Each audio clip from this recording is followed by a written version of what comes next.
Hello guys, good morning. Ah, Papakita ko lang sa inyo yung binili kong parakit na parrot. Binili ko siya nung May 28. So, di bali ngayon is May 31. Di bali pang 3 days pa lang yun sa bahay namin. So, nung binili ko siya, medyo mailap pa siya. Pero nung kinabukasan, tinry ko na lumapit sa kanya paunti-unti yung kamay ko. So, yun, hindi naman siya masyadong mailap. Umuurong-urong lang siya ng konti. Pero minsan talagang lumilipad siya. So, di bali, ngayong araw na to, ititrain ko siya na dumapo sa daliri ko.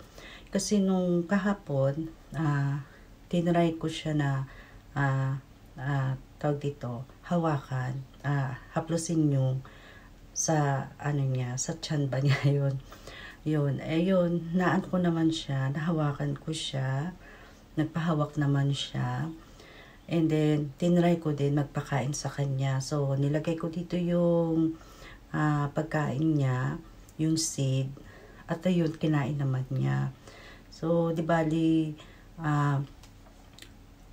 inano ko kasi, tawag dito, nilinis ko kasi yung kulungan niya. Pagbukas ko ng kulungan, bigla siyang lumipad.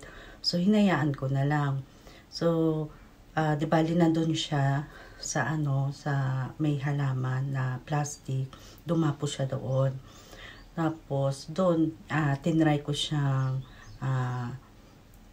tawag dito, hawakan, haplusin yung, niya, tiyan niya. Ayun, nagpahawak naman siya. Tapos, pinakain ko siya ng seed. Yun, naman niya, kinain naman niya. So, di bali, nahirapan ako na pabalikin siya dun sa kulungan niya kasi hindi pa nga marunong. Di bali, talagang naglilipad siya. Kaya ang ginawa ko na lang, hinuli ko na lang siya. Dinakma ko na lang siya. So, ayun, nakikita ko sa nagtitraining na hindi daw maganda yun kasi natatakot yung alaga. So, ngayon, di ba gusto ko siya i-train na dumapo sa daliri ko bago siya lumipad na kulungan niya. So, yun yung nakikita kong mga training. So, yun ang susubukan natin, guys.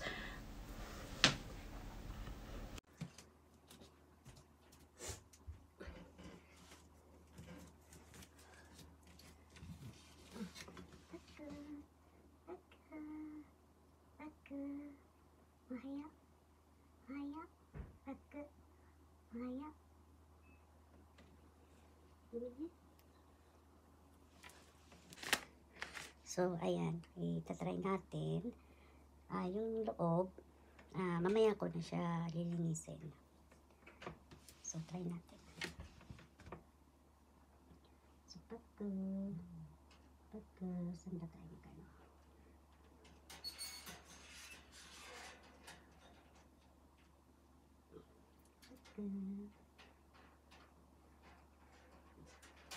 So, eto, di bali, pag pinapasok ko yung kamay ko, hindi naman siya masyadong magalaw. Hindi naman siya nagwawala. Medyo nasanay na siya sa akin. So, papakainin ko siya.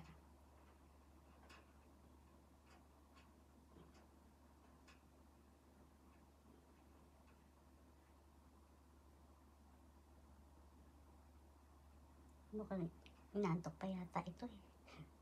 May pa niya kumain, nakapikit. Ito ba yung sign na inaantok pa ba siya? Nakapikit kasi siya. So, ayan. Inaantok pa yata eh.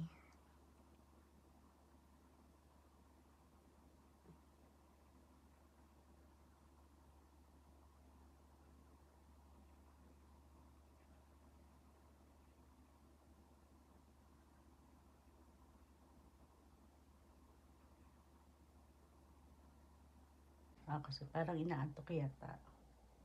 Inaantok ko yata siya, so mamaya na lang.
So, ito guys, subukan kong pakainin siya at ititraining ko siya ngayon na tumapo sa daliri ko.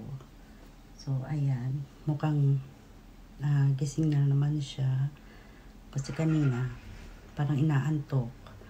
So, ayan, mukhang okay na naman siya. So, itatry ko siya na munang hawakan. And then, bibigyan ko siya nito. Kakainin ko siya nito.